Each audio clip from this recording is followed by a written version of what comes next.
Vamos a ver, empecemos con estos 4 o 5 ejemplos que les puse, ¿verdad?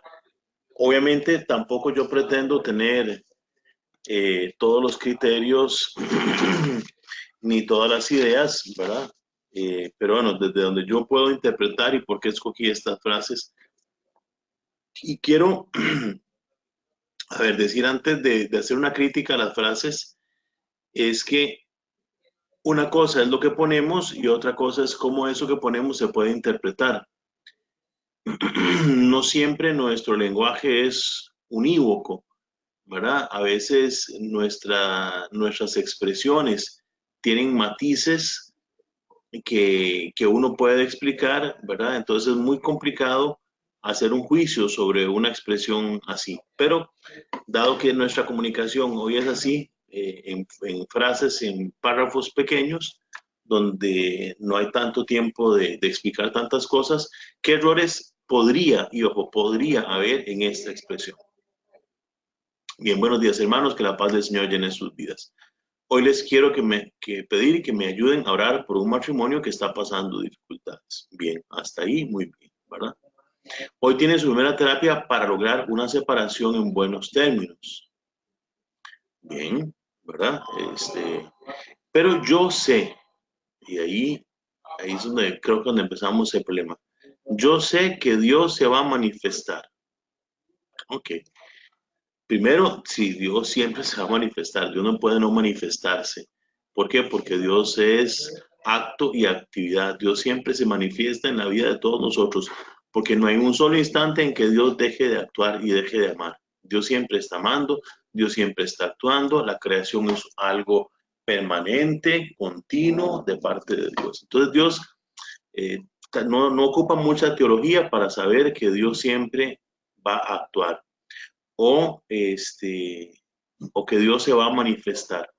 Nada más la expresión más técnica y precisa sería Dios siempre se está manifestando.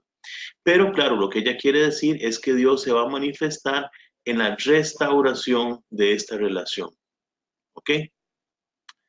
Y ahí es donde podemos empezar a tener alguna dificultad, porque parecería como que Dios pueda mancillar o quitar la libertad de una persona, de ellos dos que ya decidieron tomar, o sea, que ya decidieron separarse, por las razones que sea, parecería como que Dios con su gracia, con su amor, puede más que la libertad de estas personas. Y ¿verdad? En esta relación, en este diálogo, gracia, libertad, como lo hemos venido viendo, pues evidentemente Dios siempre va a respetar profundamente la libertad, porque Dios nos hizo como seres libres. Eh, y lo otro es que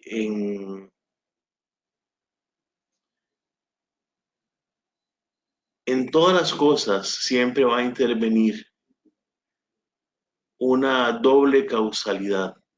La causalidad divina que hace que todas las cosas existan, y la causalidad humana, ¿verdad? No todo lo que pasa en este mundo, así tal cual es voluntad de Dios, no todo lo que sucede en este mundo es voluntad de Dios, ¿verdad? Que todo lo que suceda en este mundo está permitido por la voluntad divina, eso es otra cosa.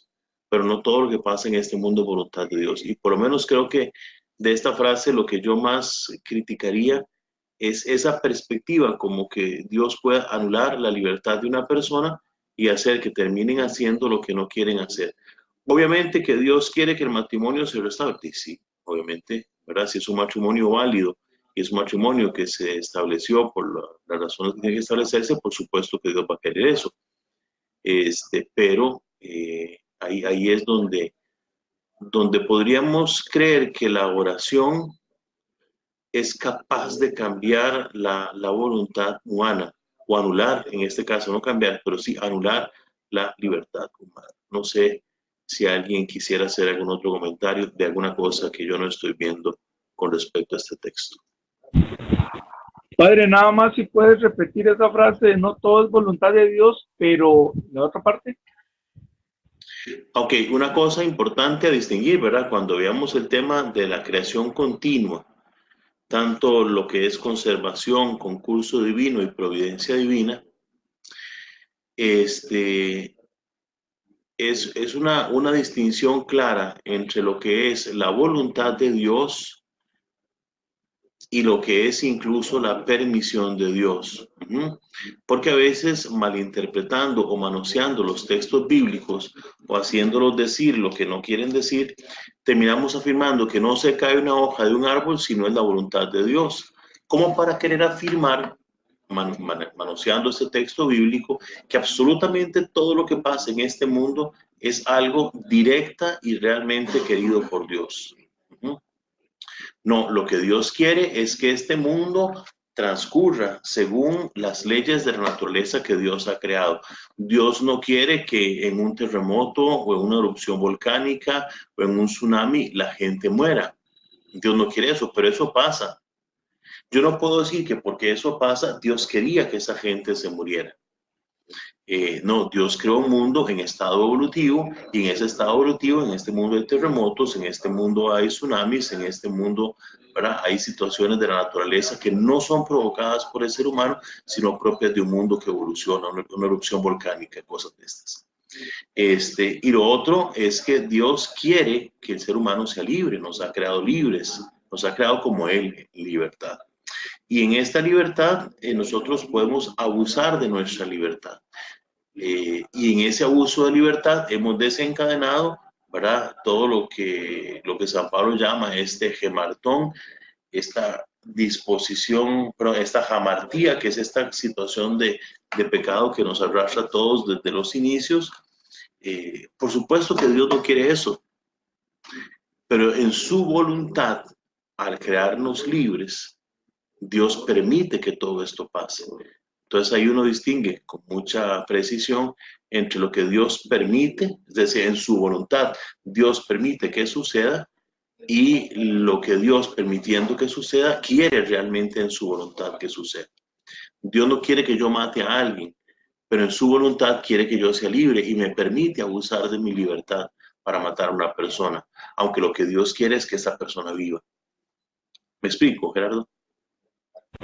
Claro, claro, así pareciera nada más para terminar de completar la idea, pero ahora con esta explicación mucho más. Gracias. Ok. Seguimos, ¿sí? ¿Algo más de esta frase? ¿Alguien puso algo que yo no estoy precisando de esta frase y que quisiera comentar?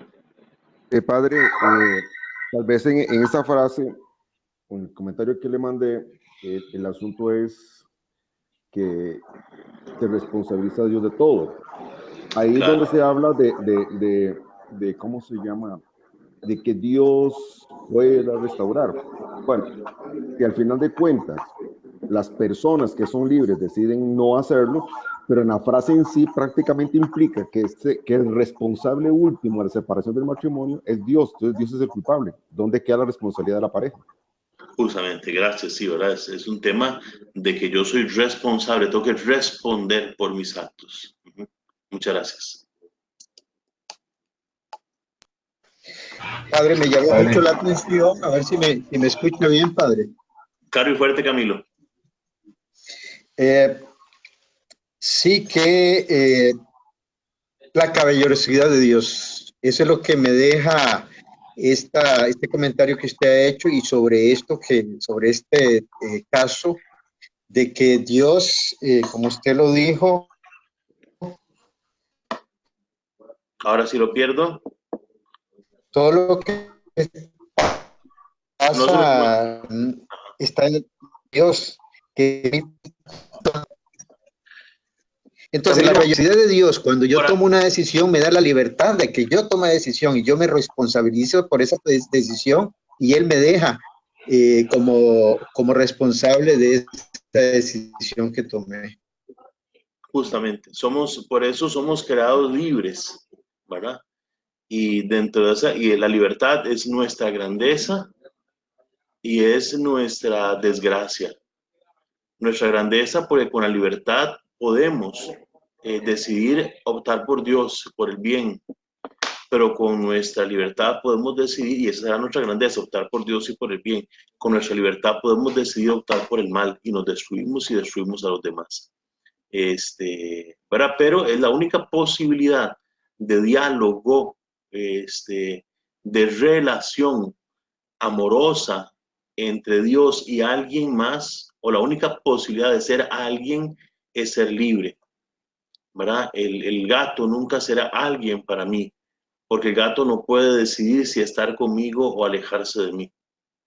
El perro nunca será alguien para mí, porque el perro nunca será libre para estar o alejarse de mí. Nunca tendrá esa libertad. Es decir, el perro con hambre ante la comida va a comer, aunque yo tenga más hambre que él. Nunca va a ser capaz de amar y optar libremente por dejarme comer a mí primero. ¿Verdad? Instintivamente hay cierta relación de apego biológica y todo, por supuesto, pero un ser libre, un ser que pueda decidir, solo el ser humano.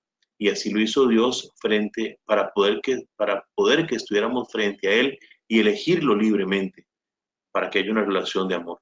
Entonces, sí, justamente, el que nosotros podamos relacionarnos con Dios implica libertad. El que podamos amar a Dios implica libertad. Pero el que seamos libres implica todo el dolor y todo el sufrimiento que con nuestro pecado hemos provocado en este mundo, del cual Dios no es el responsable, sino somos nosotros los responsables. Y el cual lo vamos a ver con el tema de la gracia y la libertad, ¿verdad? Dios ha tomado la iniciativa de restaurar todas las cosas, pero no se va a restaurar sin nuestra participación. Sin nuestra participación. Porque en este juego entre gracia y libertad, la participación humana es bastante importante. Si no, caeríamos, ¿verdad? En un jansenismo donde Dios hace todo sin contar con nosotros. Pero eso lo vamos a ver. Padre, Dígame, Mario. en este caso, cuando yo manifesté sobre esta misma, es importante también visualizar que no debemos, o sea, la oración no es para solucionar problemas o para ver qué gano yo con la oración, sino para el crecimiento de así aumentar nuestra capacidad de recibir lo que Dios tiene preparado para nosotros. O sea, no es que yo le voy a pedir a Dios, porque de hecho ya Dios sabe lo que yo necesito, lo que yo ocupo. O sea, entonces en ese sentido es el crecimiento en su voluntad para poder tener esa capacidad de recibir, ya sea en mi condición como bien o como mal, pero que sea lo que estoy recibiendo. O sea, no voy a enojarme si lo que estoy recibiendo no es de mi agrado, por decirlo de alguna manera, sino que tener esa capacidad de aceptar como tiene que ser, o sea, lo que venga, o sea, ya sea bien o mal según mi presentimiento de que lo esté viendo.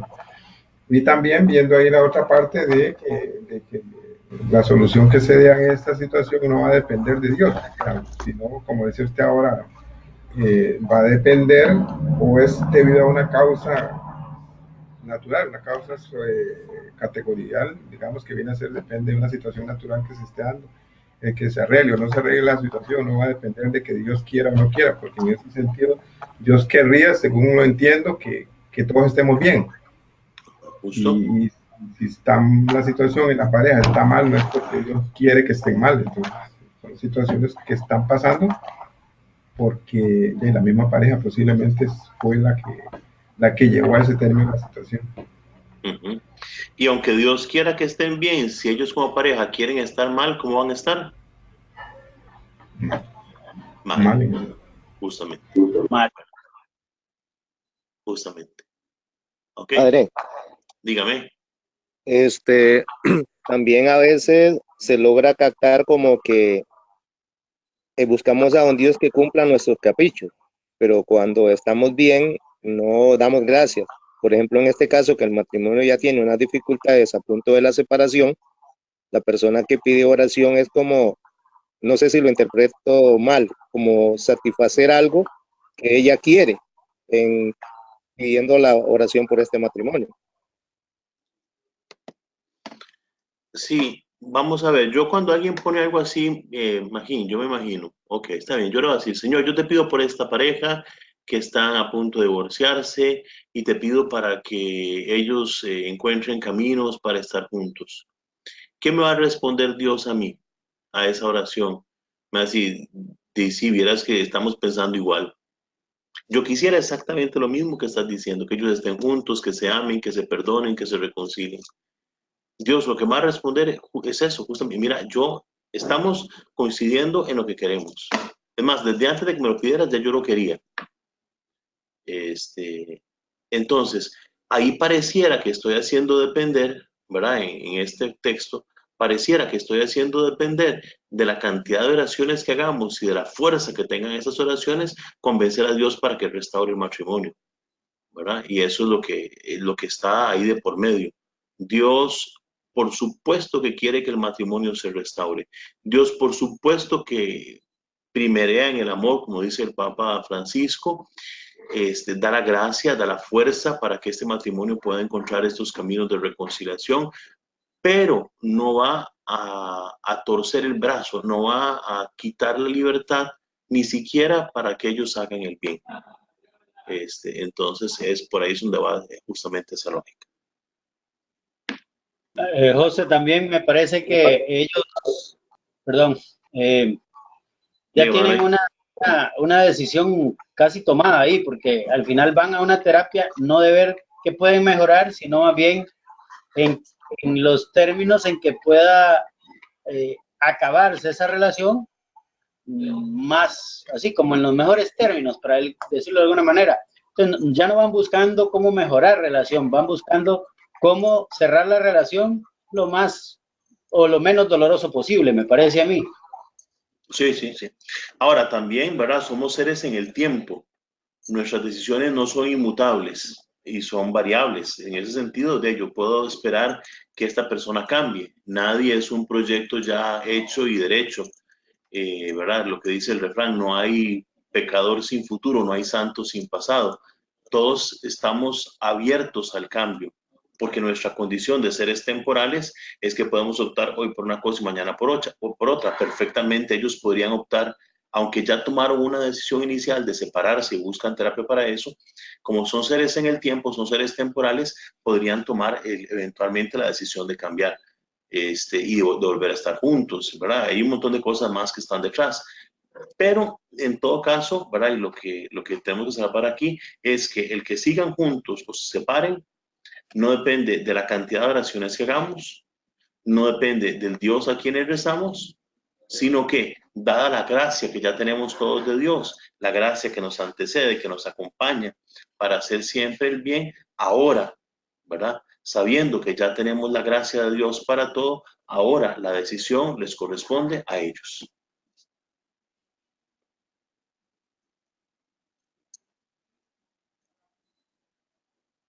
¿Verdad? Y lo que hemos hablado de no responsabilizar a Dios, porque ya Dios hizo su parte como responsable del bien. Ahora toca responsabilizarlos a ellos. ¿Ok? Pasamos al otro. No trates de forzar las puertas. Tócalas con fe. Y si son de Dios, solas se abrirán.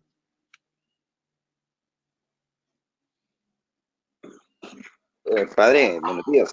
Yo participé en esa frasecita de lo que capté y lo que hemos venido viendo es que nosotros no podemos forzar, tratando del tema de la gracia. El tiempo es de Dios y Dios es el que decide el momento. Ok. Imagínate, Sidar, yo estoy viendo Facebook, me encuentro esta frase. Estoy sin trabajo hace 6 meses. Y estoy mandando currículum por aquí, currículum por allá, buscando por aquí, buscando por allá, contactos por aquí, contactos por allá. Tengo 6 meses de estar buscando trabajo. Y me encuentro esta frase. ¿Qué entendería de esa frase? El tiempo de espera, el tiempo de Dios. Ajá. Significa que en algún momento, cuando Dios quiera, me va a llegar el trabajo. Significa que tengo que dejar de esforzarme en buscar trabajo porque me va a llegar. No, no, lo contrario, lo contrario. El esfuerzo siempre tiene que darse. Nosotros siempre tenemos que dar nuestro mayor esfuerzo. Ok. Ok. ¿Verdad? El problema puede estar ahí, en que nos meta a nosotros nuevamente en un providencialismo donde Dios va a estar constantemente haciendo las cosas que nos toca hacer a nosotros. Entonces, tranquilo, no te forces, ¿verdad? Yo la frase la veo en esa lógica. De tranquilo, no, tampoco te mates, porque Dios te tiene un trabajo, Dios te tiene un esposo, una esposa, Dios te tiene un plan, Dios te tiene eso, Dios te tiene lo otro, ¿verdad? En esa lógica de no forzar, ¿verdad?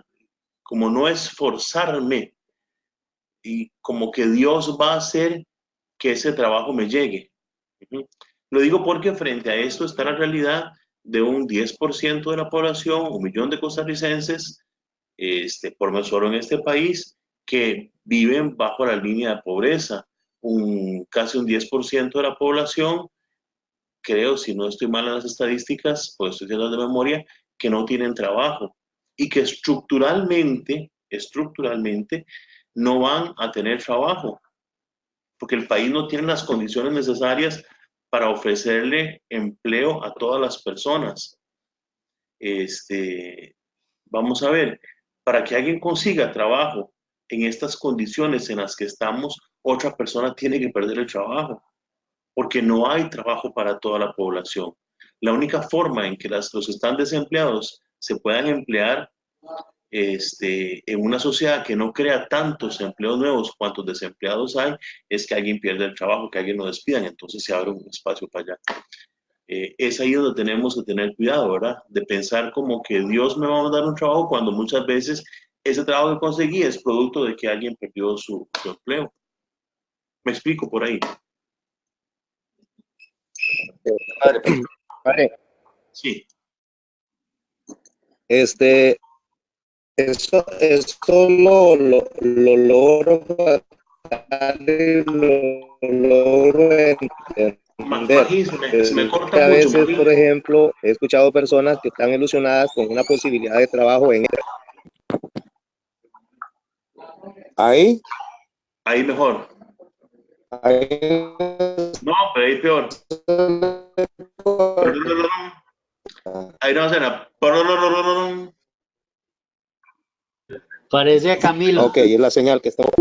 Padre, bueno, mientras el compañero Magín busca ¿Ahí? señal, yo quiero...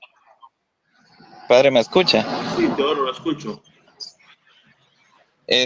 Padre, yo participé en esa, pero a mí lo que más me pudo de la frase, o sea, que más me llamó la atención es cuando dice, si son de Dios, se abre, o sea, a veces yo no sé hasta qué punto a veces cuestionamos las cosas si son o no son de Dios. Por eso yo puse el comentario ahí y también hice referencia a una cita bíblica que se utiliza mucho. Pero yo lo veo desde otro punto de vista, o sea, bueno, parecido a lo que usted nos decía, yo lo estaba analizando así. O sea, uno tiene que esforzarse, uno tiene que seguir, uno pide con fe, pero no cuestionar el resultado al final, si conseguí o no conseguí el trabajo por culpa o no culpa de Dios. O sea, simple y sencillamente no podemos tener un Dios, para mí, ¿verdad? Para mi criterio, como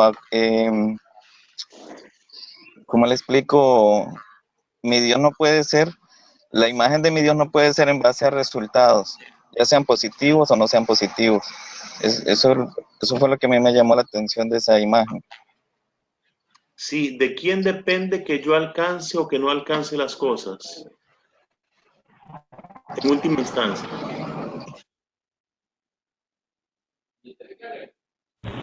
De mí mismo, Padre, ¿no? De lo que yo hago. De mí y de la libertad de los otros, ¿verdad? Igual, o sea, no quitemos el tema de la empleabilidad, pongamos una enfermedad, y voy donde un médico y voy donde otro y hago un tratamiento y voy donde otro, ¿verdad? Donde yo escucho una frase, no trates de forzar las puertas, tócalas con fe, y si son de Dios, solas se abrirán. Si yo he pasado por 5 o 6 médicos y ninguno da con lo que yo tengo, podría tender a pensar que deje de buscar médicos y que de alguna forma Dios se encargará que me llegue el médico con la cura necesaria si es que Dios quiere que me cure. Ahora, si Dios quiere que me muera, por más que yo busque todos los médicos del mundo con su sabiduría y con sapiencia, igual me voy a morir de esto. Y eso está muy desenfocado porque esa no es la visión de Dios que nosotros encontramos en la Escritura.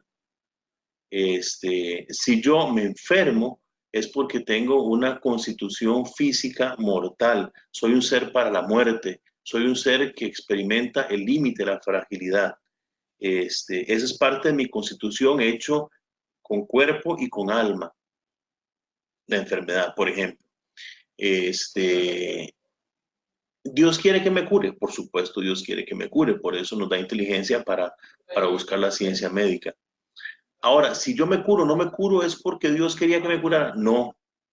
Si me curo o no me curo, no es porque Dios lo quería o lo dejó de querer. Es porque encontré los procedimientos médicos adecuados o no los encontré. Porque tuve acceso a los procedimientos médicos necesarios o no los tuve. Porque ya se descubrió la cura para mi enfermedad o no se ha descubierto.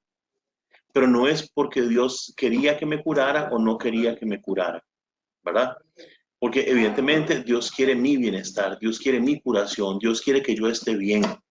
Y en ese sentido, el querer de Dios siempre va a ser mi bienestar, mi curación, mi sanación. Pero lo que va a suceder no es necesariamente lo que Dios quiere. Nuevamente, vamos al caso de la vez pasada, lo que Dios permita, lo que Dios permita. Entonces, a veces este tipo de expresiones, como la anterior, le ponen todas las tintas a Dios, toda la responsabilidad a Dios y nos quitan a nosotros, los seres humanos, nuestra responsabilidad. Padre, dígame, Ulises. En esa frase, que por supuesto no es católica, yo lo que noto o percibo, quizás un poco, quizás por mi vivencia previa, es que es una frase que tiene mucho matiz protestante, sobre todo porque en el protestantismo nuestro criollo se hace mucho abuso de la fe, sobre todo en aquellas organizaciones que manejan el concepto de la famosa superfe de origen coreano. Entonces, tócalas con fe. Eso es un argumento muy evangélico. Cuando algo no sucede, entonces o no es voluntad de Dios o usted no tiene fe. Y eso es muy peligroso, porque en la práctica lo que uno nota es o la persona se resiente con Dios porque Dios es malo, o cae en una culpa psicológica religiosa porque yo soy el malo porque yo no tengo fe. Y eso es muy complicado porque uno lo ve con alguna frecuencia en la gente. Y se desestimulan y abandonan la fe, porque son malos creyentes porque no tienen la suficiente fe para abrir puertas. Para conseguir el milagro, claro. Sí. Muchas gracias. Padre, nada más una pequeña intervención. De hecho, una de las cosas que he tratado de esforzarme es en cuanto a lo de la voluntad, porque de repente, pues, sí, tenía quizás esa base de que le pido a Dios y al final de cuentas él va a escuchar mis oraciones. Pero sí, con el paso he ido tratando o he ido comprendiendo que queríamos solamente que el estar con Dios es que mi vida va a estar siempre bien. Y el que estar con Dios, pues no tengo que tener problemas, o el problema va a ser muy pasajero. Entonces, en esa búsqueda o lectura, sí busqué o he ido buscando en el catecismo de la iglesia, nada más lo leo así brevemente, que es lo que me ha ido aclarando muchas. En el numeral 307, dice que los hombres cooperadores conscientes de la voluntad divina pueden entrar libremente en el plan divino, no solo por sus acciones y sus oraciones, sino también por sus sufrimientos. Entonces, sus sufrimientos. Ok. Entonces, quizás por la parte que he ido compartiendo últimamente, o en el último tiempito, a nivel familiar con mi papá. Entonces, he llegado a ver, bueno, sí, o sea, el sufrimiento también, a pesar de sus condiciones normales de la vida, el deterioro, como mi papá mismo dijo, es que no, la salud es un ciclo, así nos enseñó él, o así me decía él en una conversación. ¿La salud qué? La salud, o sea, la vida es un ciclo. Ajá, ok. Sí, bueno, últimamente estoy con algunos cánceres y todo el asunto. Entonces, me siento muy bien porque en ningún momento, y lo digo, por eso te digo, no he podido, y quiero llegar a pensarlo, era que Dios más ingrato conmigo, ¿no? Pero si no, más bien, entonces he llegado a ver, y ahora leyendo el catecismo, que verdaderamente también entrar en la voluntad divina de Dios muchas veces me lleva a ese sufrimiento. Y aunque yo quiera estar tocando las puertas, también me estoy pues, encontrando con esa gracia, con ese amor de Dios. O estoy mal, pero es lo que he venido sintiendo. Ok. Ahí desde esa perspectiva espiritual, por supuesto que el sufrimiento nos une con Dios y tiene un valor espiritual profundo. Lo único, ¿verdad?, que yo haría la salvedad en esta expresión es que si te encontrás con el sufrimiento, nuevamente, no es responsabilidad de Dios, no es que Dios te va a hacer sufrir ni para esto, ni para lo otro, ni para nada, ¿verdad? El único, y tal vez lo voy a decir así, el único sufrimiento que Dios nos envía, hasta donde hemos entendido en la fe de la iglesia, el único sufrimiento que Dios nos envía y que tendría algún sentido es el sufrimiento que experimentan los místicos en su matrimonio espiritual, que ya es cuando llegan a la séptima morada de Santa Teresa, o a la unión mística a la que han llegado, ¿verdad?, los grandes hombres y mujeres de la iglesia, cuando Dios les comparte el dolor de su pasión. Dice Catarina de Siena, como un regalo de bodas, Dios me comparte como regalo de bodas el participar de su sufrimiento en la cruz, ¿verdad? Es el tema de los estigmas de San Francisco de Asís, unirse profundamente al dolor de Cristo, ¿verdad? Pero fuera de eso, todos los demás sufrimientos tienen una causa: la fragilidad humana, el pecado, la constitución evolutiva del mundo que Dios ha creado así. ¿Ok? Entonces, y no depende, ¿ok?, no depende solo de Dios que las cosas mejoren, sino que depende de Dios, pero como Dios es un Dios perfecto, es un Dios estable, ya tomó la decisión de salvarnos, ya tomó la decisión de darnos su gracia, ya tomó la decisión de fortalecernos para hacer su voluntad. Ahora, ya que Dios ha tomado la iniciativa, ahora todo depende de cómo nosotros respondemos a esa iniciativa divina para hacer de este mundo un lugar más humano para todos, un mejor mundo para nosotros y para los demás. Padre, Perdón, padre. yo tengo una inquietud con este texto bíblico que dice: pedid y se os dará, y tocad y se abrirá. O sea, cuando se hace referencia a este texto bíblico, es a la parte espiritual propiamente, pero no a la material. Así debería interpretarse, ¿o me equivoco? Primero, cuando hablas de parte espiritual y parte material, ya estamos entrando en un equívoco importante, ¿verdad? Porque antropológicamente decimos que el ser humano es uno en cuerpo y alma, perdón. No hay una parte material ni hay una parte espiritual. Tenemos una dimensión material y tenemos una dimensión espiritual, que es diferente a hablar de partes, ¿verdad?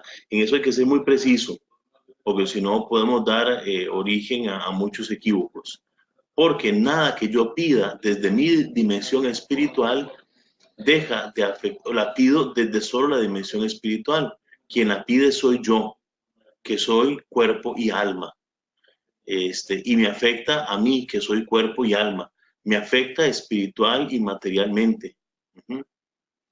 Por eso, si ustedes ven, con muy clara intención de esto, nuestra formación en el proceso del diaconado tiene una dimensión pastoral una dimensión bíblico-teológica o intelectual y tiene una dimensión antropológica.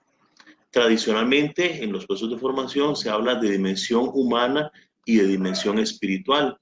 Sin embargo, todo lo que es humano termina siendo espiritual y todo lo que es espiritual termina siendo humano, porque se podría prestar a esa dicotomía entre una cosa y la otra, como si fueran dos cosas distintas. Entonces, pidan y se les dará, llamen y se les abrirá. Claro, eso es hasta la palabra de Dios, yo no puedo negar que eso sea así.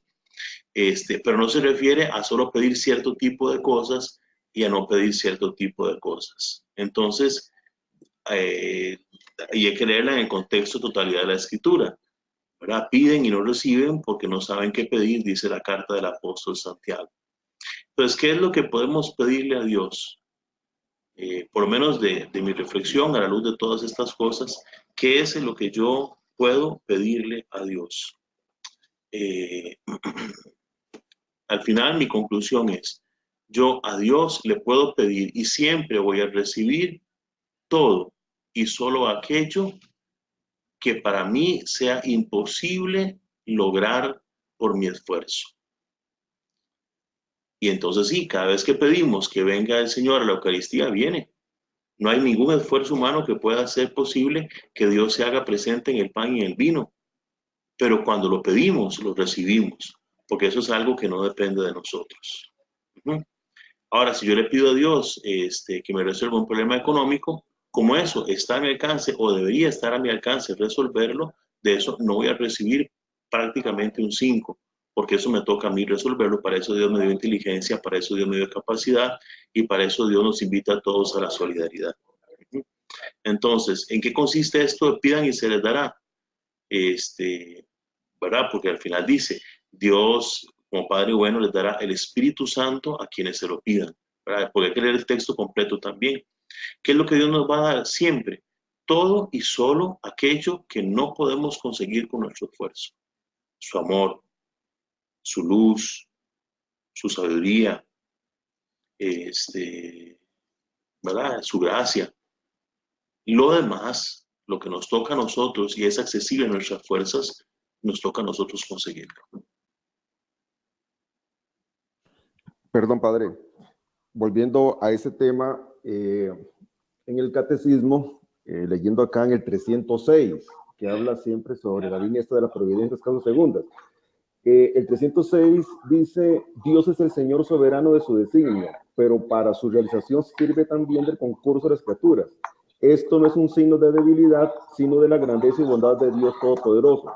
Porque Dios no da solamente a sus criaturas la existencia, les da también la dignidad de actuar por sí mismas, de ser causas, principios, unas de otras, y de cooperar así la realización de su 200.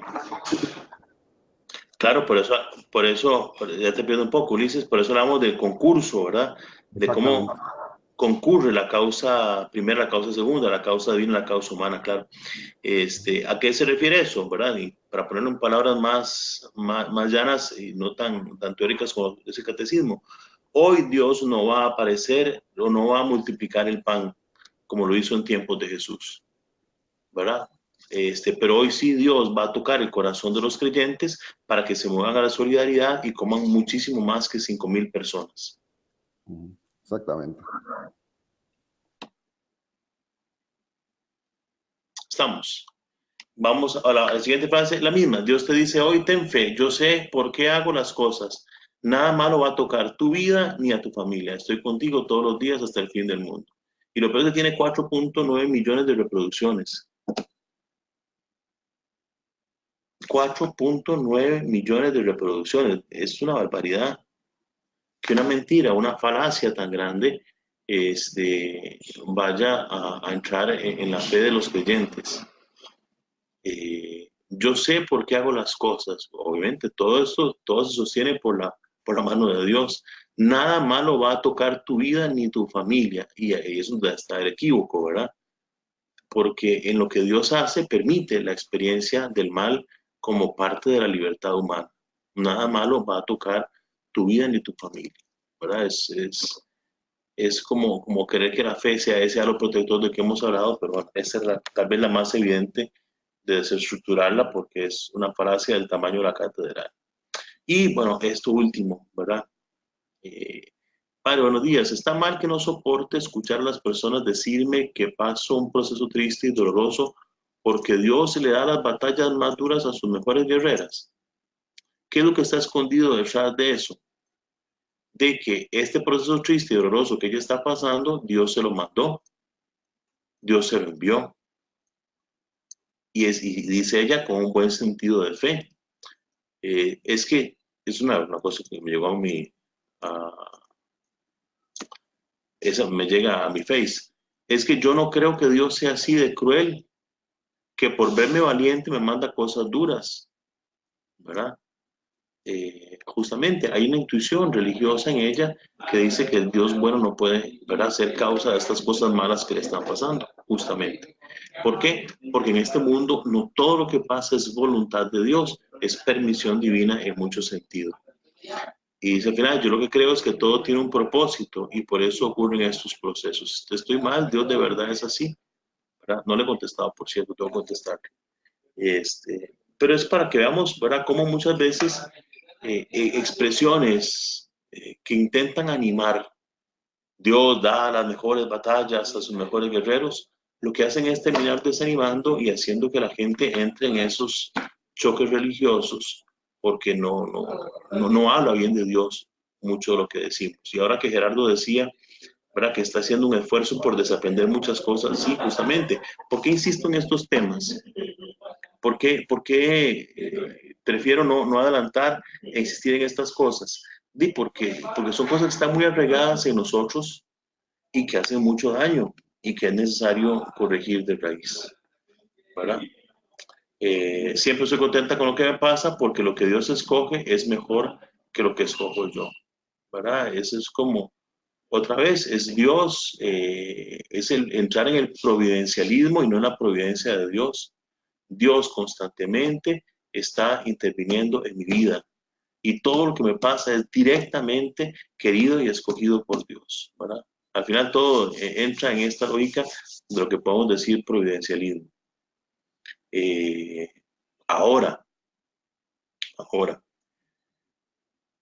que desde la providencia, no desde el providencialismo, de creer que cada cosa que pasa puntualmente es querida directamente por Dios, que desde la providencia de Dios yo entienda que por más mal que tenga que pasar y atravesar en la vida, no mandado, no querido por Dios, sino permitido por Dios, Dios de alguna forma que nosotros no podemos entender ni conocer, va guiando mi historia, haciendo de mi historia una historia de salvación y haciendo de la historia humana una historia de salvación.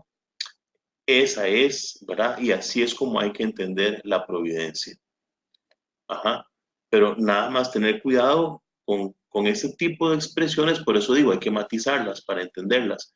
Con ese tipo de expresiones, cuando queremos hacer responsable a Dios de cada cosa mala que me está pasando, de cada cosa mala que me está aconteciendo, o incluso ¿verdad?, hasta de cada cosa buena. Que al final una persona se cura por intervención de la medicina y yo termino, padre, quiero dar testimonio de que mi hija se curó, ¿verdad? Por intervención de Dios. Y yo le digo, pero ¿a dónde está lo milagroso? No, es que era un caso muy difícil, los médicos lo resolvieron. Bueno, entonces eso no es un milagro, ¿verdad? Eso no es un milagro. Eso es simplemente que Dios, a través del ser humano, ¿verdad?, como nos recordaba Ulises, causa segunda, actúa en su providencia, dándonos la inteligencia, dándonos la capacidad, dándonos la fuerza para investigar los procesos naturales y lograr que nosotros podamos avanzar en este campo. Pero no es un milagro, porque un milagro es una acción de Dios que desestructura las leyes de la naturaleza, ¿verdad?, que las altera directamente, o bueno, indirectamente, que las altera y que no tiene una explicación científica. Eso es un milagro, ¿verdad? Por analogía, por amplitud de vocabulario. Es que la vida es un milagro. Sí, por supuesto, todo es un milagro. Pero cuando hablamos de milagro, así estrictamente milagro, es cuando algo no tiene una explicación lógica o científica para decirlo. Y ocurre muy, muy infrecuentemente. Ok, seguimos entonces con el tema. Padre, perdón. Una pregunta, padre. En el comentario que yo le mandé, usé el término fatalismo religioso. ¿Fatalismo religioso y providencialismo se pueden tomar como sinónimos o tienen matices distintos? Fatalismo religioso. ¿En qué sentido pusiste? Es que no lo he revisado. ¿En qué sentido lo pusiste, Ulises? En esta concepción de que nosotros los seres humanos prácticamente no podemos hacer nada porque queramos o no queramos, al final impera la voluntad de Dios, sea bueno o sea mala. Entonces el ser humano tiene que ser pasivo ante esa voluntad de Dios que es inquebrantable. Ok, sí. Sería otra vez poner todas las tintas de los acontecimientos en Dios y no en nosotros. Se pueden tomar como sinónimos. En ese sentido, sí. Ok, gracias. Es desresponsabilizar nuevamente al ser humano que es responsable, ¿verdad? En la lógica de, vamos a ver, llevado al otro extremo, no el fatalismo, sino en el otro extremo sería el jansenismo, de que la salvación es algo que Dios hace en mí y yo soy pasivo frente a esto, porque Dios es quien me salva y Dios es quien hace todo. Yo no puedo hacer soy tan malo que no puedo hacer absolutamente nada, ¿verdad? Y soy tan incapaz que no soy nada. O que el mundo está tan mal, ¿verdad? Que yo no puedo hacer nada, solo Dios puede hacer las cosas. Es negar nuestra participación en la obra de la creación como seres humanos que somos imagen y semejanza de Dios. Ok, muchas gracias. Bien, entonces repasamos nada más, ¿verdad? ¿Qué dice la iglesia con respecto a la gracia? Eso eran unos textos ahí. Vamos a repasar lo que venimos hablando, ¿verdad? Para los griegos, el tema fundamental de la gracia tiene que ver con la divinización, frente al gnosticismo, que afirma que el ser humano es malo por naturaleza, ¿verdad? Porque está compuesto por dos principios, uno bueno y uno malo, y su corporeidad está asociada al principio malo. Tiene que liberarse de esta cárcel del alma, que es el cuerpo, y eso es fruto de su esfuerzo.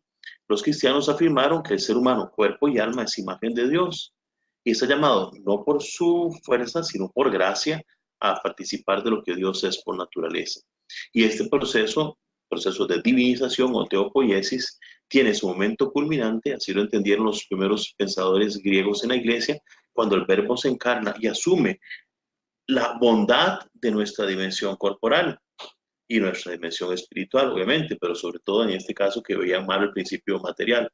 Asume la bondad de la materialidad de nuestra dimensión corporal y lleva esta humanidad, cuerpo y alma, a su proceso de feliz perfección en la divinización.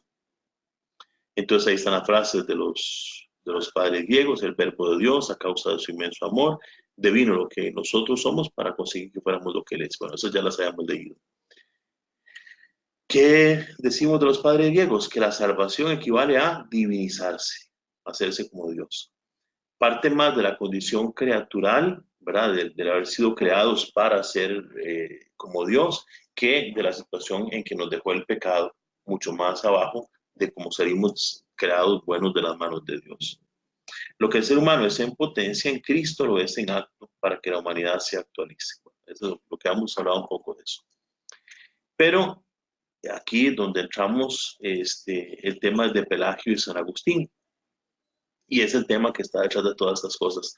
¿Hasta dónde la gracia y hasta dónde la acción humana?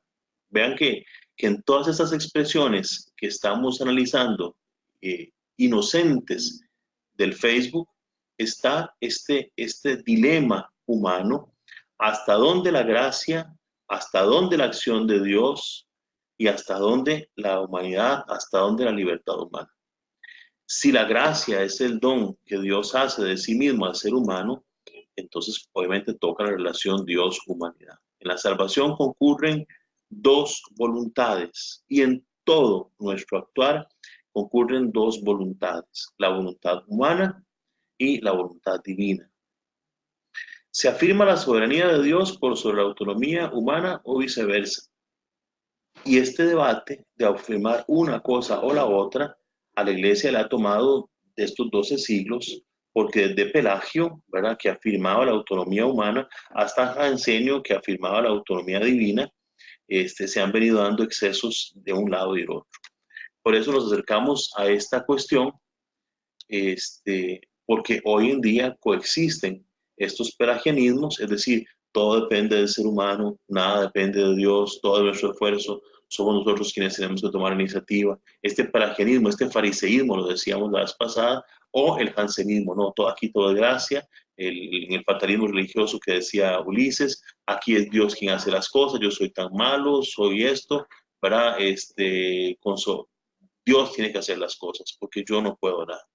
Y de eso están plagadas nuestras espiritualidades, de una mala comprensión de la relación gracia-libertad. Y vean que esto, creo, si no me equivoco, también lo vieron con Marlo Genio, el tema gracia y libertad. Pero cuesta que entre, porque nuestra preconcepción religiosa, y sobre todo entre más años tengamos, está más metida ahí, nuestra preconcepción religiosa, deshacernos de lo que hemos aprendido desde muy pequeños y tener que reaprender lo que dice la buena nueva, la novedad del Evangelio, siempre va a ser complicado, pero siempre será novedoso por eso, porque hay un acervo humano ahí que nos va a llevar a afirmar algunos de los dos extremos.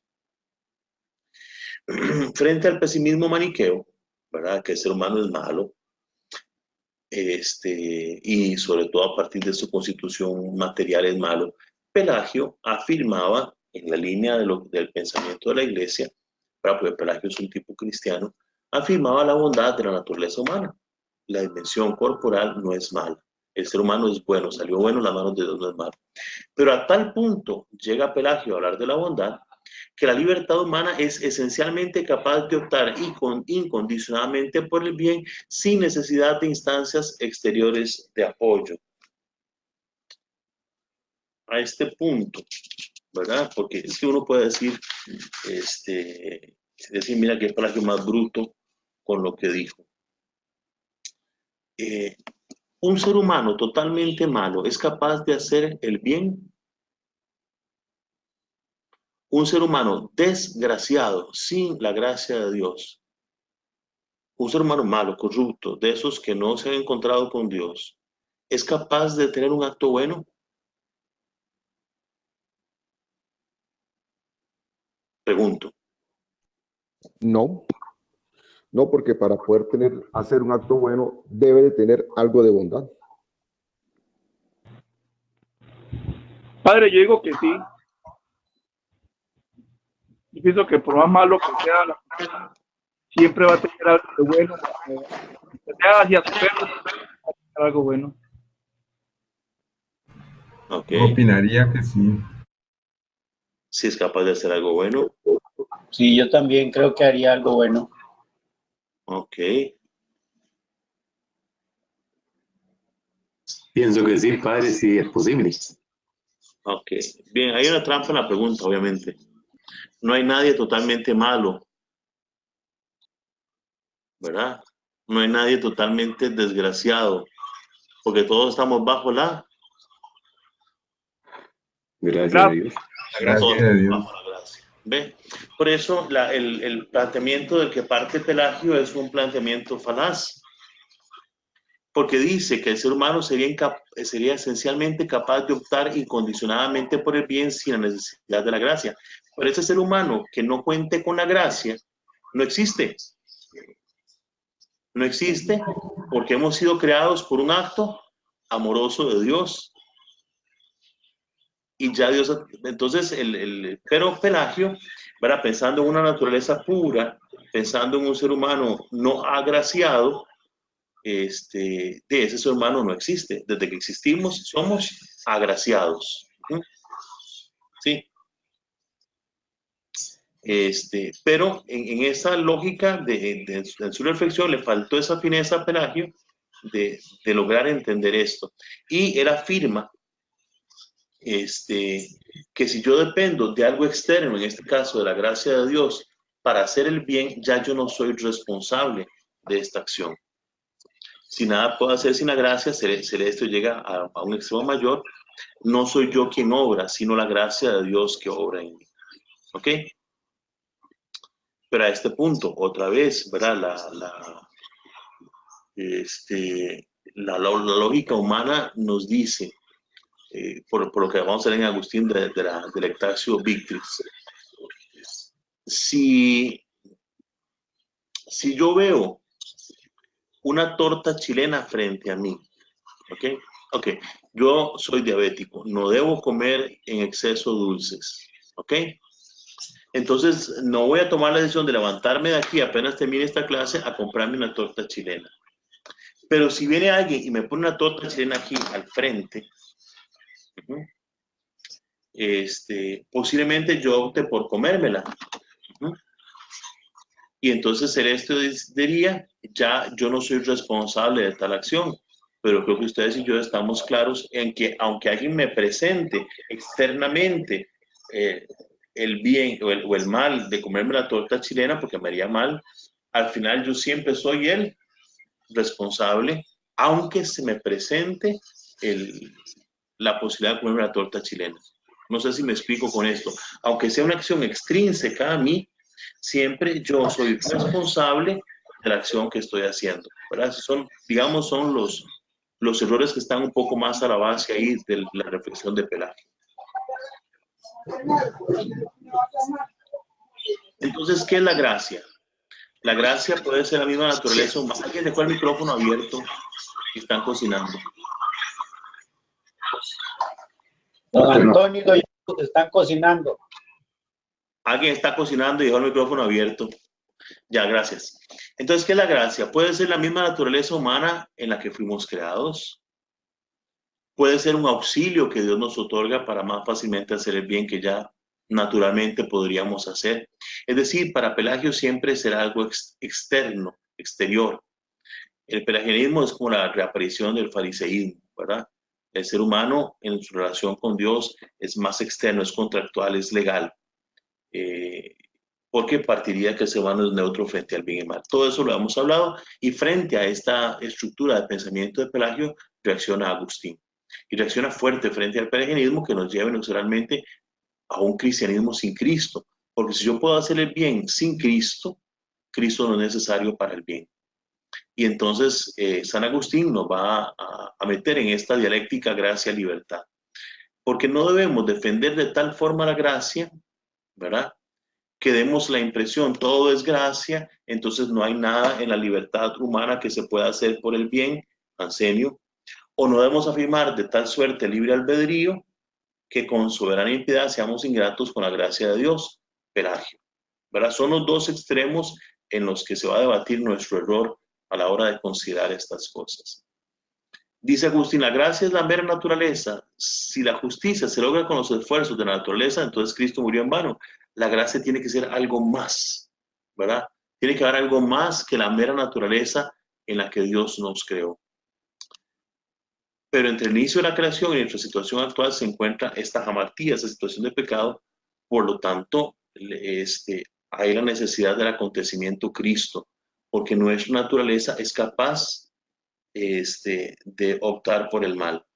Entonces la gracia tiene que ser algo más que meramente en lo que el estado en que Dios nos creó.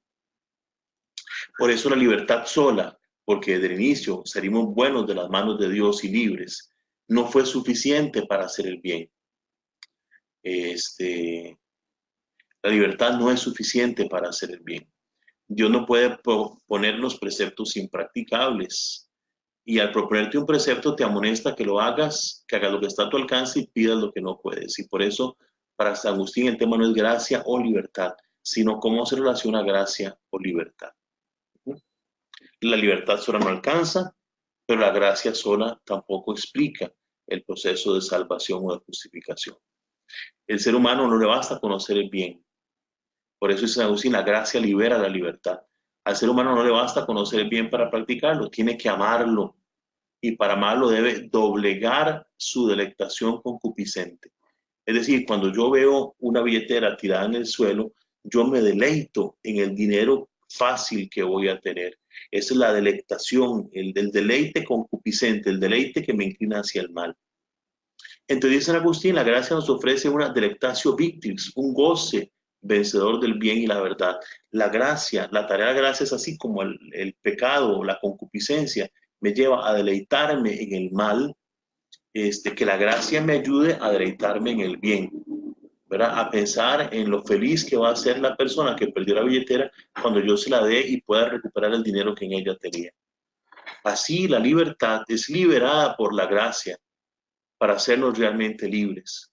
Seremos más libres en tanto más liberados seamos, y es decir, en tanto más dóciles seamos a la gracia.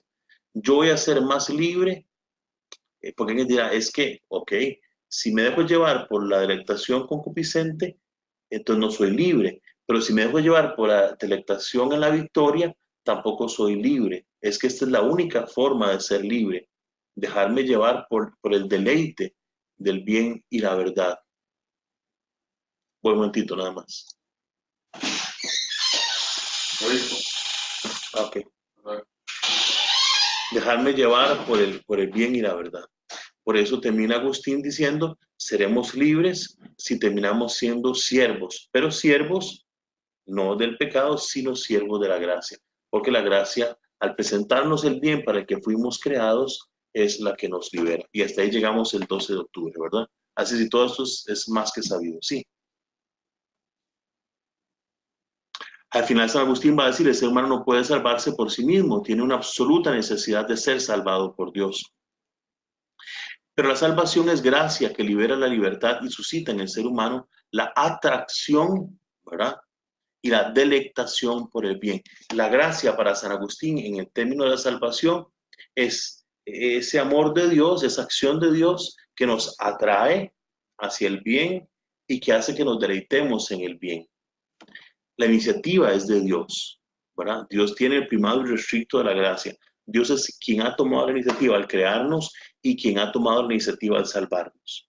Por eso gracia y libertad no deben ser vistas como dos cosas opuestas, esto o aquello. ¿Qué me salva? ¿La gracia de Dios o mi libertad? No, me salva la gracia de Dios acogida libremente por el ser humano. En la primacía de la gracia, pero contando siempre con el concurso de la libertad humana, ¿verdad? Hasta aquí San Agustín, ¿estamos?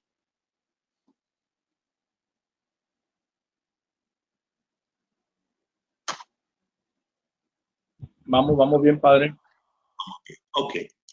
Santo Tomás, tres cosas de Santo Tomás nada más, porque no va a ser tan... El que aporta mucho es el dilema Pelagio-Agustín, y luego Lutero-Trento es lo que nos va a aportar también mucho a este tema. San Agustín dice, llamado a la amistad con Dios,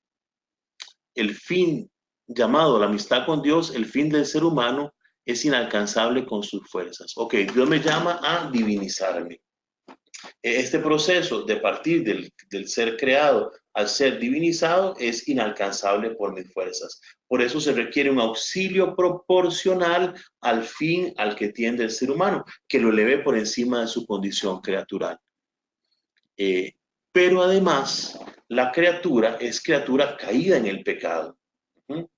Entonces, no solo es esta criatura que tiende hacia el fin sobrenatural, ¿verdad? Por si alguien no me está viendo la cámara, yo estoy haciendo con las manos. De aquí, de la creación, tiende hacia la divinización, sino que además esta criatura es caída en el pecado. Y por lo tanto la gracia no solo es elevante, sino sanante, ¿verdad? Y es donde empieza, sobre todo en la Edad Media, a hablarse de distintos tipos de gracias. Es decir, de distintas formas, maneras en que la fuerza amorosa de Dios nos va a salvar.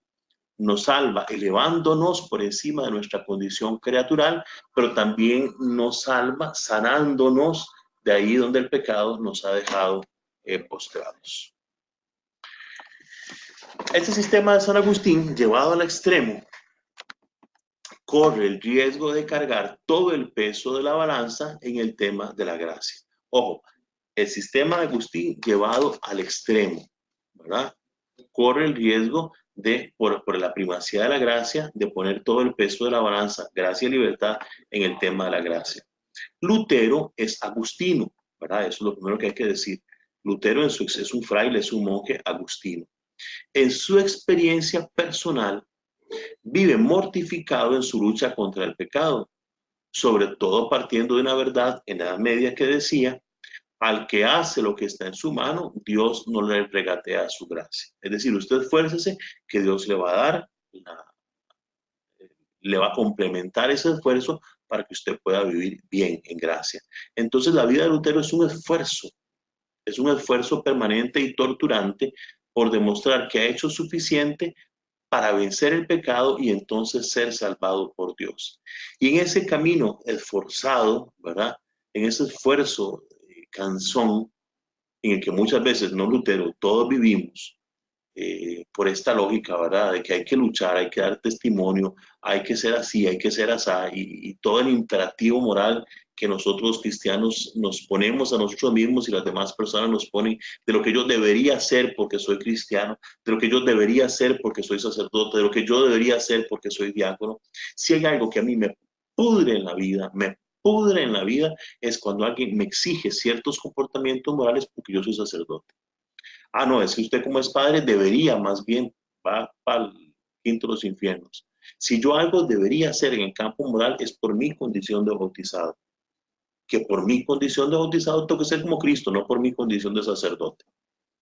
Y la exigencia, entonces, moral es tanto para mí como para la persona que me está exigiendo. La misma exigencia moral. Pero cuando yo pongo las tintas en este esfuerzo, en la libertad humana, no en la gracia, sino en la libertad humana, en ese esfuerzo que yo tengo que hacer por corresponder a la gracia, la vida se vuelve muy cansona, muy difícil, porque me voy a dar cuenta que muchas veces no voy a vencer el pecado contra el que estoy luchando, y entonces es la sensación de que me falta, como decía Ulises ahora, o es por falta de fe, o es por, ¿verdad? Me falta fe, me falta esfuerzo, me falta lucha. Okay. Lutero al final encuentra paz. Por vivir en este extremo, encuentra paz en la meditación de la Carta a los Romanos cuando habla de la justicia de Dios, que expresa la iniciativa salvífica de un Dios que reconcilia gratuitamente al pecador. Y encuentra paz cuando entiende, ¿verdad?, que la salvación es eso, fruto de la gracia. No porque no tuviera claro el concepto, sino porque aún teniendo posiblemente claro el concepto, su vida práctica no siempre es acorde con los conceptos que tengo. Es decir, yo puedo estar muy consciente de que Dios actúa por medio de causas segundas, pero luego en mi oración, en un momento de desesperación, puedo estarle pidiendo a Dios una intervención directa. Esas contradicciones son posibles en nuestra vida. Entre una cosa es lo que pensamos racionalmente y otra cosa es lo que a nivel de piedad estamos acostumbrados a vivir o a pedir. Entonces Lutero encuentra paz en esta reflexión de la Carta a los Romanos y se enfrenta entonces al falso dilema: o Dios o el ser humano, o la gracia o la libertad. Y al final termina por su formación agustiniana optando por Dios, por la gracia. Pensábamos que el ser humano es justificado por la fe sin las obras de la ley, ¿verdad? Citando al capítulo 3, versículo 28 de la Carta a los Romanos. Pensamos que el ser humano es justificado por la fe sin las obras de la ley. Y Lutero añade, ¿verdad?, dentro de su reflexión teológica, añade el adjetivo sola. Pensamos que el ser humano es justificado por la sola fe, sin las obras de la ley. Y su sistema teológico entonces queda afincado en esas expresiones: solo la fe, solo la gracia, solo Cristo, solo Dios, ¿verdad? En esta lectura que él hace de la Carta a los Romanos, enfatizando en la dimensión de la gracia, en la dimensión de la fe, y por su misma experiencia personal, dejando de lado todo lo que implica el trabajo humano. En su relectura de la doctrina, Lutero asimila los conceptos de concupiscencia y pecado original para llegar a afirmar que no hay libre albedrío, no hay libre arbitrio, sino que nuestra libertad o nuestro arbitrio está hecho siervo del pecado. El pecado entrando en el ser humano, el pecado original entrando en el ser humano, lo ha hecho un ser no libre. Ya no lo ve como un ser concupiscente, sino como un ser empecatado. El pecado ha hecho del ser humano un ser no libre. Por lo tanto, como experimenta constantemente una inclinación hacia el mal, que es la concupiscencia, no puede disponerse a las obras de la justificación, a la obra de la salvación, de la justificación, con sus propias obras. Ante este estado de corrupción de la naturaleza y de la libertad, ¿qué queda para la salvación? Lutero va a responder entonces la sola fe, la sola fides. Una fe desprovista entonces de elementos racionales, compuesta solamente por este elemento relacional de esperarlo todo de Dios como un mendigo. Esta expresión, por ejemplo, de Lutero, es una expresión bastante positiva, que desde una beta espiritual uno podría afirmarla, pero nuevamente, no es solo la afirmación que yo hago, sino cómo esa afirmación se inscribe en un contexto de comprenderlo. Sí, yo tengo que decirlo, tengo que esperarlo todo de Dios como un mendigo, pero no puedo poner todas las tintas en la gracia, sino también tengo que entender que aunque yo espero todo de Dios como un mendigo, tengo que hacer un esfuerzo por ponerme a mendigar por lo menos, ¿verdad? Porque no solo es esperarlo todo de Dios, sino también esperándolo todo de Dios. Tal vez el glorioso mejor va a ser San Ignacio de Loyola. Pide como si todo dependiera de Dios y actúa como si todo dependiera de ti mismo. Como el ser humano no puede hacer nada por su naturaleza y libertad corrompidas, como siempre va a estar merced al pecado, entonces la justificación, es decir, la salvación, es simplemente una acción de Dios que no le toma en cuenta el pecado y que tiene por justo al que era y sigue siendo un pecador. El problema de esta justificación de la sola fe, como todo depende de Dios, significa lo siguiente: yo soy un desgraciado, yo soy un pecador, yo soy una persona mala. De mí no va a salir ningún esfuerzo posible por alcanzar la salvación. Es Dios quien me justifica. ¿Pero qué es la justificación? Que Dios dice que este desgraciado es su hijo amado, que dice que este desgraciado es bueno. Después de que Dios dice que yo, este desgraciado, soy bueno, ya yo estoy justificado. Pero en el fondo sigo siendo el mismo desgraciado porque no hay nada que pueda hacer bueno. Entonces es una justificación forense, extrínseca, es declaratoria, ¿verdad? Eso se refiere a forense. Es alguien que declara, este es bueno, este está salvado. Luego de esta justificación, que es algo, una palabra que Dios dice, ¿verdad? Que en el esquema protestante al final termina siendo, yo acepto a Jesucristo y aunque siga con la misma vida para atrás, ¿verdad? El solo hecho de la aceptación ya me convierte en una persona justa. Entonces Lutero dice, claro, después de la justificación viene la segunda parte que incluye la santificación. Entonces, cómo la gracia va a ir regenerando a esta persona en la parte ética como un don del Espíritu. Pero la justificación, la salvación, está en que yo, simplemente siendo un desgraciado, hoy dije, me pongo en las manos de Dios. Y ya Dios me toma por justo al que sigo siendo un desgraciado. Y este desgraciado, que ahora es justo ante los ojos de Dios, ahora empieza en un proceso de santificación.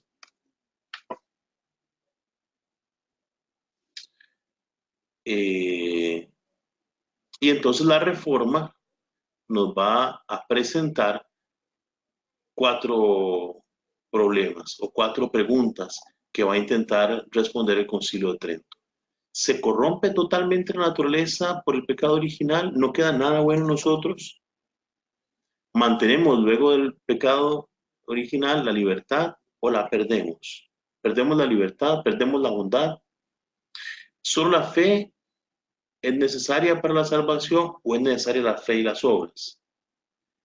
Y la justificación es una acción de Dios forense, declarativa de Dios, o la justificación debe implicar como justificación un cambio en el ser humano. Esas son las preguntas que la Reforma lanza, y que la Contrarreforma, el Concilio de Trento, va a intentar responder. Hasta aquí, preguntas de Lutero.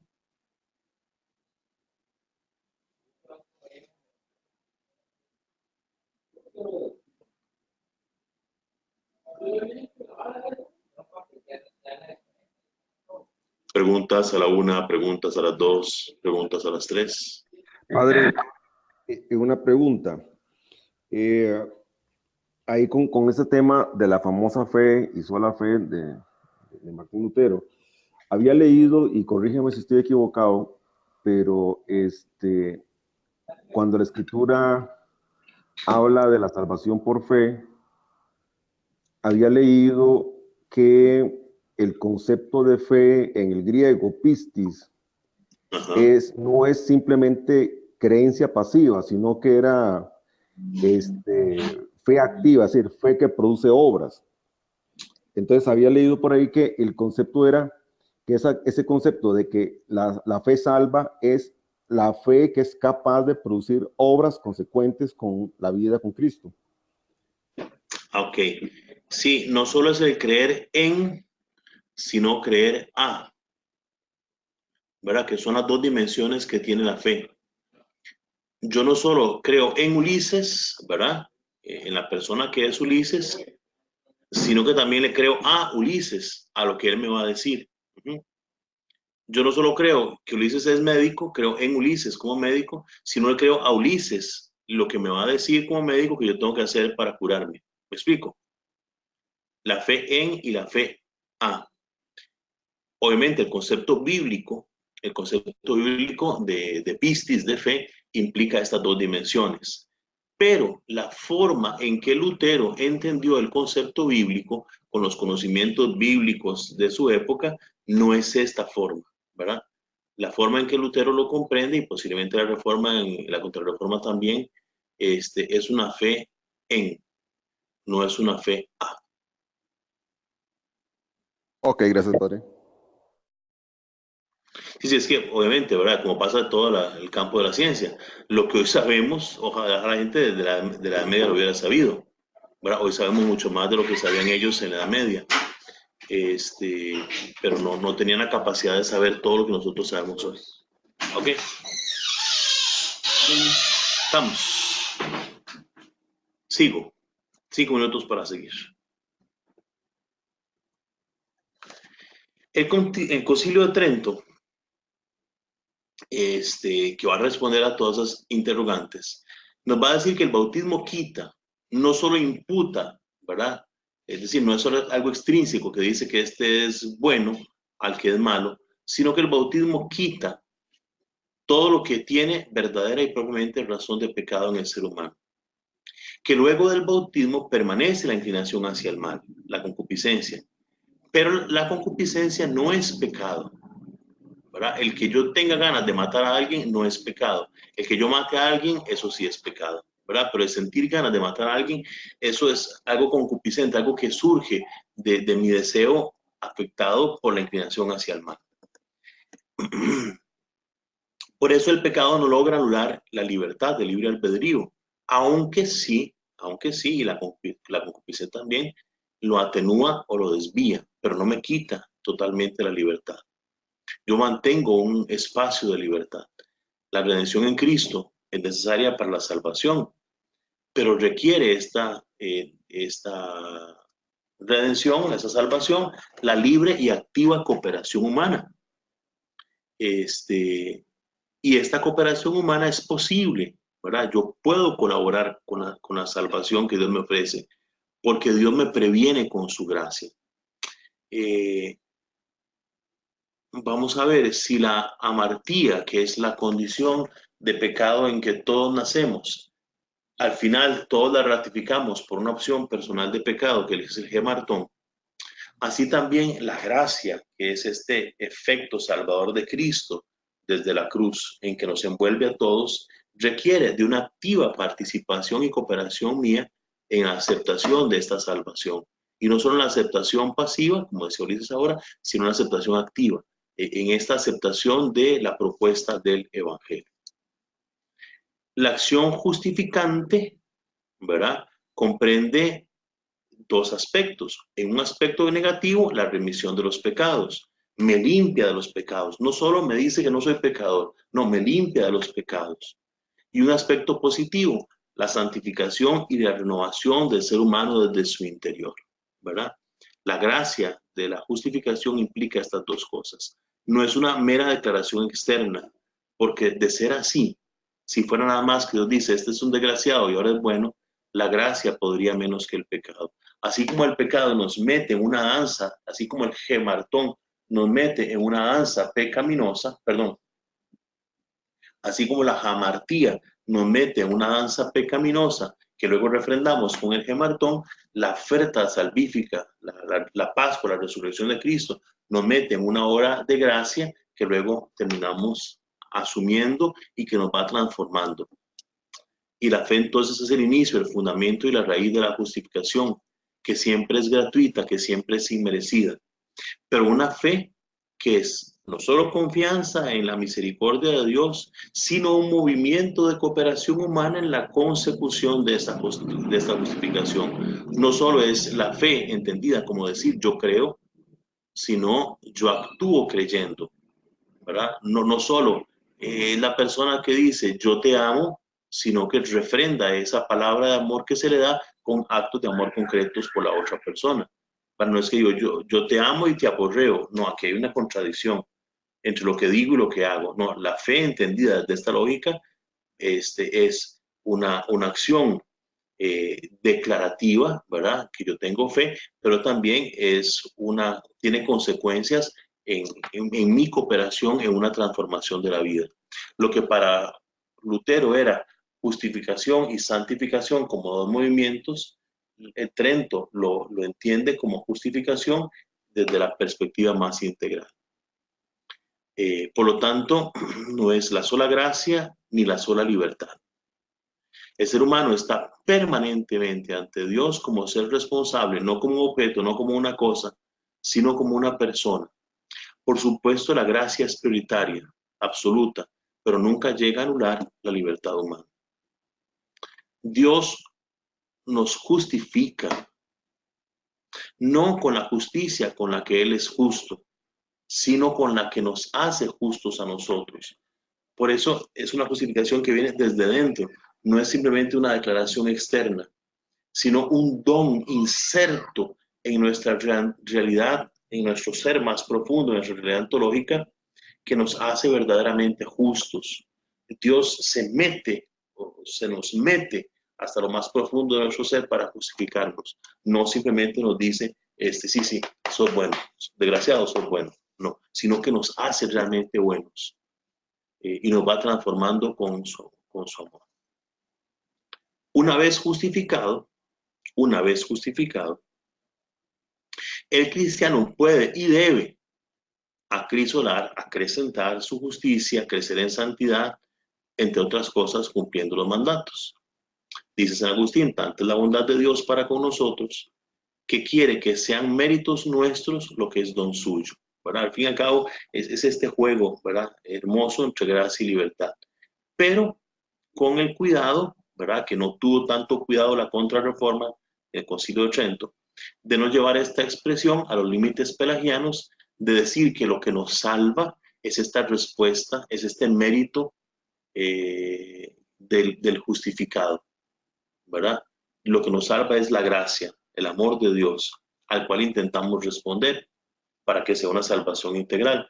Pero lo que nos salva no es nuestra respuesta, sino la gracia de Dios. Creo que por ahí andamos. ¿Tan? Me pasé un minuto, según mi reloj.